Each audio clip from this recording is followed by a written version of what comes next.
Seorang jamaah bertanya kepada seorang ustaz, apakah Allah itu maha mendengar?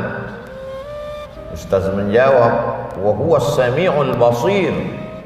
Allah maha mendengar, Allah maha melihat. Wa ma tasqutu min waraqatin illa ya'lamuha.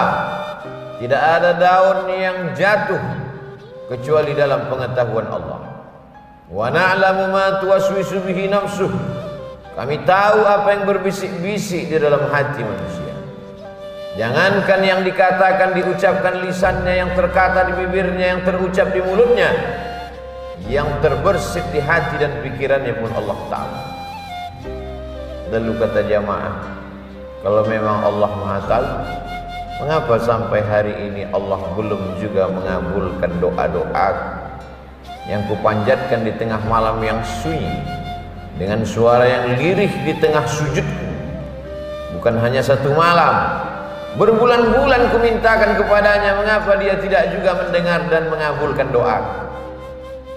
Dengan tersenyum Ustaz menjawab, dokter hanya akan memberikan obat yang sesuai dengan resep dan pengetahuan dokter. Dokter tidak akan memberikan obat sesuai dengan permintaan pasien, karena yang paling mengerti tentang dosis, tentang kadar, tentang kebutuhan dan keperluan pasien hanyalah dokter, bukan keinginan pasien.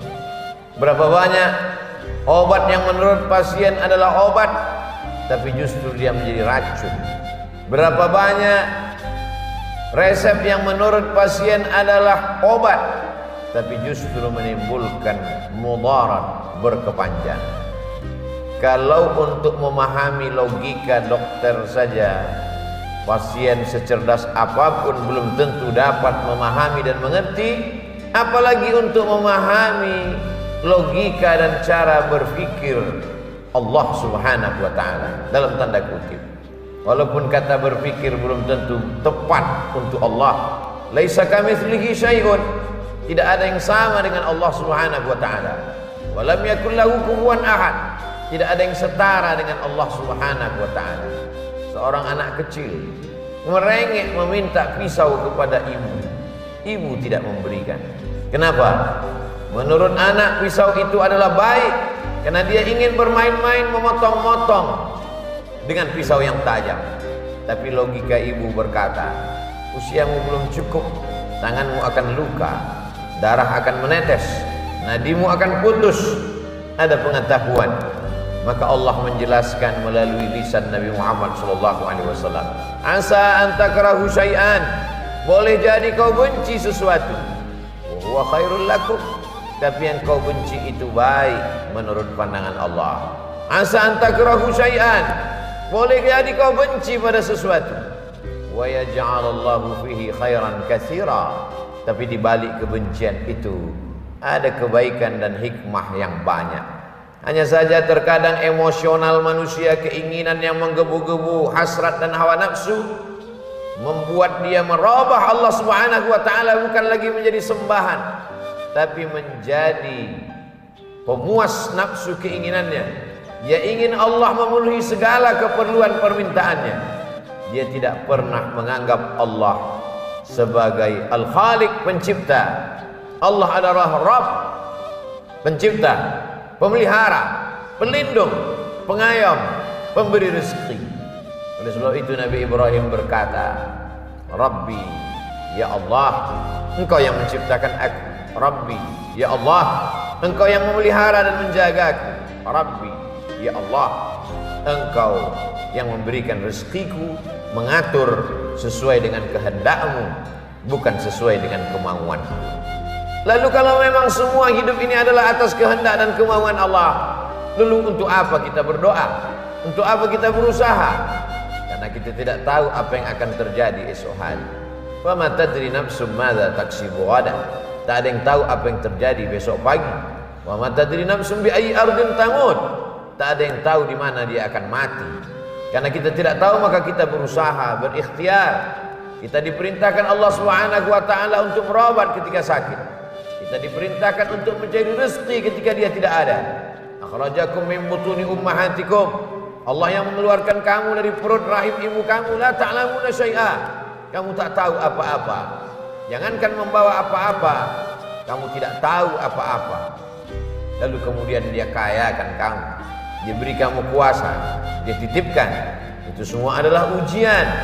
Maka ada hamba yang meminta, memohon kepada Allah, tapi setelah permohonan itu dia berkata, kalau memang ini baik bagiku, untuk duniaku, untuk keluargaku, untuk akhiratku, untuk amalku, perkenankanlah ya Allah. Tapi kalau ini hanya akan merusak keyakinanku, merusak silaturahimku, merusak imanku, maka jauhkanlah. Ini adalah ungkapan orang yang penuh dengan kebijaksanaan. Boleh jadi baik menurut pandangannya, tapi belum tentu baik menurut hikmah pandangan Allah Subhanahu wa ta'ala. Ketika kita menyerahkan kemauan kita menurut kemauan kehendak Allah, kita satukan keinginan kita dengan keinginan Allah. Saat itu kita serahkan hanya kepada Allah. Orang yang berserah diri kepada Allah, perbuatan dia menyerahkan kemauannya kepada kemauan Allah, perbuatan itu disebut dengan Islam. Orangnya Muslim. Maka kita meminta, kita memohon, kita berusaha, kita berprasangka, kita berprediksi, tapi semuanya kita serahkan kepada kehendak Allah Subhanahu wa ta'ala.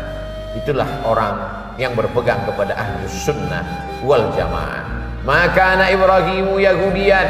Ibrahim bukan Yahudi, wala Nasraniyan. Ibrahim bukan Nasrani, walakin akan tetapi kana hanifan, dia condong kepada Allah. Musliman, dia berserah diri kepada kehendak Allah Subhanahu wa ta'ala. Pribadi Ibrahim alaihissalam contoh model manusia yang berserah kepada kehendak Allah Subhanahu wa ta'ala. Marahkah Nabi Ibrahim alaihissalam ketika diuji oleh Allah Subhanahu wa ta'ala? Tidak diberikan seorang anak yang selalu diimpikan, diidamkan, diminta pagi, petang, siang dan malam. Berkata dia dalam suaranya yang lirih, munajatnya yang dalam, berbisik kepada Allah, Rabbi habli minas salihin. Tapi Allah tidak kenankan doanya.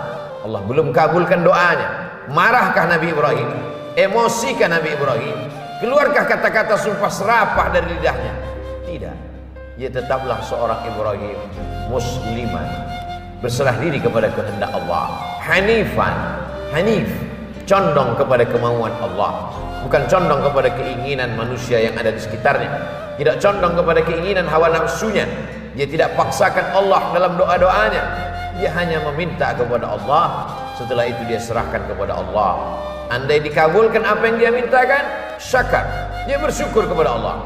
Andai belum diberikan, Allah Ta'ala sabar, dia menahan emosinya, dia tahan hawa nafsunya, sabar, dia bersabar. Dan itu adalah kebaikan. Ajaban li amril mu'min. Orang beriman itu ajabah, menakjubkan, ajib. Orang beriman itu ajaban li amril mu'min. In asabathu sarra, kalau yang datang itu menyenangkan hatinya, melapangkan dadanya, membuat senyumnya tersungging, bahkan mungkin dia tertawa bahagia, syakar, dia bersyukur kepada Allah, karena khairal lahu, itu baik baginya. Tapi kalau yang datang itu menyusahkan hatinya, membuat dia risau dan gundah gulana, dia tidak menyumpah serapah, dia tidak suuzon kepada Allah, sabar, dia bersabar. Sabarnya Ayyub alaihissalam, ketika ternaknya mati, kebunnya kering kerontang, hujan tidak turun, likuifaksi menyerang kampung halamannya. Di saat yang sama, tanah itu menelan segala yang ada di atas permukaan tanah. Kebun-kebunnya hancur, ternak-ternaknya mati. Tak lama setelah itu anaknya pula meninggal satu persatu. Buah hati belayan jiwa. Banyak orang yang sabar ketika ditinggalkan harta benda, tapi tak banyak yang sabar ketika ditinggalkan orang terkasih. Tak lama setelah itu datang pula penyakit, berulat kulitnya. Satu-satunya yang setia mendampingi rahmah, perempuan yang penuh dengan kasih dan sayang. Oleh sebab itu selalu orang yang menikah didoakan, Allahumma arham bainakuma kama rahimta baina Ayyub wa Rahmah. Buat mereka berkasih sayang sebagaimana kasih sayang Ayyub dan Rahmah. Rahmah mengasihi Ayyub walaupun hartanya tidak ada, walaupun anaknya meninggal dunia, walaupun kulitnya terkena penyakit, tapi kasih sayang itu tidak berkurang sedikit pun. Marahkah Ayyub? Keluarkah kata-kata caci maki sumpah serapah dari lidahnya? Tidak. Dia hanya berkata, Rabbi, ya Rabb, Engkau yang menciptakan aku. Ya Rabb, Engkau yang memelihara aku. Ya Rabb, Engkau yang menjamin rezekiku. Anni massani ad-dur, aku kena penyakit ya Allah. Wa anta arhamur rahimin, Engkau maha kasih di antara yang terkasih, Engkau maha sayang di antara yang penyayang. Dia tidak berkeluh kesah, dia tidak mengadu dengan kata-kata yang kasar kepada Allah. Mengapa belum juga terkabul? Aku beribadah siang dan malam, aku adalah seorang nabi dan rasul, mengapa ujian ini begitu berat? Dia hanya berkata, anni massani ad-dur, aku kena penyakit ya Allah. Wa anta arhamur rahimin, Engkau tersayang di antara penyayang, Engkau terkasih di antara yang kasih. Lalu Allah menyambut doanya, urkud birijlika, tumitmu, engkau tusukkan ke tanah, maka akan keluar air yang sejuk dan dingin. Mughtasalun baridun, mandi engkau di air itu. Maka dia pun mandi. Maka Allah subhanahu wa ta'ala melepaskannya dari segala kesusahannya. Allah sedang menguji hambanya. Faqsusil qasasa, ceritakan kisah-kisah itu, la'allakum yatafakkarun, mudah-mudahan mereka berpikir. Bukan mereka saja yang berkeluh kesah, bukan mereka saja yang terkena musibah, bukan mereka saja yang terkena hati susah. Hamba-hambaku yang lebih salih dari mereka, yang lebih takwa dari mereka, yang lebih khusyuk dari mereka. Innallaha idza ahabba qauman, kalau Allah cinta kepada sekelompok kaum, ibtalahum, maka Allah uji iman hamba itu. Banyak sekali orang yang berkata setelah tahajud malamnya, setelah khatam Qur'annya, setelah zikir, tasbih, tahmid, takbir dan tahlilnya, ketika ujian itu datang, ujian bukanlah ketika engkau lulus melewati waktu dengan sholat duha, tahajud, witir. Ujian bukan hanya lulus ketika mampu menahan makanan. Ujian adalah ketika ujian, sebenar ujian itu datang. Hasiban nasu ayyutsraku ayyaqulu amanna, apakah manusia itu akan dibiarkan begitu saja berkata amanna, kami beriman, wa hum la yuftanun, padahal mereka belum diuji. Ketika kita mampu berkata asyhadu an la ilaha illallah, aku bersaksi bahwa tiada Tuhan selain Allah, wa asyhadu anna Muhammadan Rasulullah, Muhammad adalah rasul utusan Allah. Saat itu kita sedang berkata, aku siap menerima ujian ya Allah. Indah istana Fir'aun, tempat tinggal Musa alaihissalam, tapi Allah ingin mengeluarkan hamba ini dari zona aman. Allah ingin supaya ia tidak merasa nyaman di tengah orang yang zalim dan aniaya. Bagaimana cara Allah mengeluarkannya dari istana Fir'aun? Skenario Allah begitu indah. Ada masyarakat Fir'aun yang angkuh dan sombong, berkelahi dengan masyarakat kelas 2 Yahudi Bani Israel. Lalu kemudian datang Nabi Musa melerai, memisah di antara dua manusia yang berkonflik itu. Fawakazahu Musa, Nabi Musa memisah mereka berdua. Ternyata pukulan Nabi Musa itu bukan membuat mereka terpisah, tapi justru kematian yang datang. Musa yang gagah perkasa dengan tenaga yang luar biasa, keinginan hati ingin memisah melerai dua yang sedang berkonflik, ternyata membuat mati. Dan yang mati itu bukan dari kalangan Bani Israel, yang mati adalah dari kalangan masyarakat kelas utama, masyarakat komunitas yang sesuku sebangsa dengan Fir'aun. Kemarahan yang luar biasa. Nabi Musa keluar dari istana yang megah Fir'aun. Dia pergi bernaung di bawah pohon kayu yang rindang. Pohon kayu itu jadi saksi bagaimana seorang hamba Allah tidak ada tempat bergantung, tidak ada tempat bernaung, tidak ada tempat berlindung kecuali hanya kepada Allah. Ketika Nabi Muhammad SAW Isra dan Mi'raj, diperlihatkan oleh Jibril. Mengapa ada pohon kayu itu wahai Jibril? Di bawah pohon kayu itulah Musa sangat dekat dengan Allah. bukan tempatnya, bukan pemandangannya, bukan pohon kayunya, tapi pernah di bawah pohon kayu itu ada orang yang sangat gagah perkasa, tapi dia merasa amat sangat tidak berdaya, sehingga tempat itu perlu ditunjukkan kepada Sayyidul Awwalin wal Akhirin, Sayyidul Anbiya wal Mursalin, Muhammad sallallahu alaihi wasallam, untuk mengingat kalau engkau pernah merasa dirimu hampa tak bermakna, orang tua tempat berlindung mati, harta tempat bernaung hilang, maka sesungguhnya masih ada Allah. Idza dhaqat 'alaika dunya faqul ya Allah.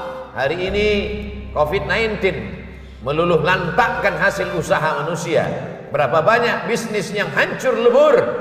Ketika usaha hilang, maka imun pun jatuh. Ketika imun turun, maka disitulah Covid menyerang. Maka tidak ada jalan lain kecuali kembali ke jalan Allah. Fafirru ilallah, larilah ke jalan Allah, bukan lari menjauh dari jalan Allah. Berapa lama engkau sanggup dininabobokkan, dilenakan, ditenangkan oleh khamar dan narkoba? Berapa lama engkau sanggup ditenangkan oleh sahabat-sahabat yang jauh dari Allah? Berbisiklah ke tanah, memintalah kepada Allah. Makhluk-makhluk, malaikat-malaikat di langit mendoakan. Di tengah malam yang sepi, di jawfil lail, di tengah malam yang sunyi, bermunajatlah kepada Allah. Besar ujian ini, angkat kedua tanganmu, katakan Allahu Akbar. Ada yang maha besar. Dahsyat pukulan ini, ada yang maha dahsyat. Ulangi katamu, Allahu Akbar kabira. Kalau selama ini kau dipuji, dipuja, diagungkan, hari ini kau ditinggalkan, maka pujian hanya milik Dia. Walhamdulillahi katsira. Selama ini kau salah, kau sucikan selain Allah, hari ini sucikan Allah. Wa subhanallahi bukratan wa asila. Hari ini kau tidak menghadap kepada makhluk, kau tidak menghadap kepada manusia yang lemah, tapi menghadaplah kepada Dia. Wajjahtu wajhiya billadzi fatara as-samawati wal arda. Bersikaplah seperti Ibrahim, hanifan, condong kepada Allah, musliman, hanya berserah diri kepada Allah. Wa ma ana minal musyrikin, aku tidak meminta kepada selain Allah. Barakallahu li wa lakum fil Qur'anil azim, wa nafa'ani wa iyyakum bima fihi minal ayati wadh-dhikril hakim, wa taqabbala minni wa minkum tilawatahu innahu huwal ghafurur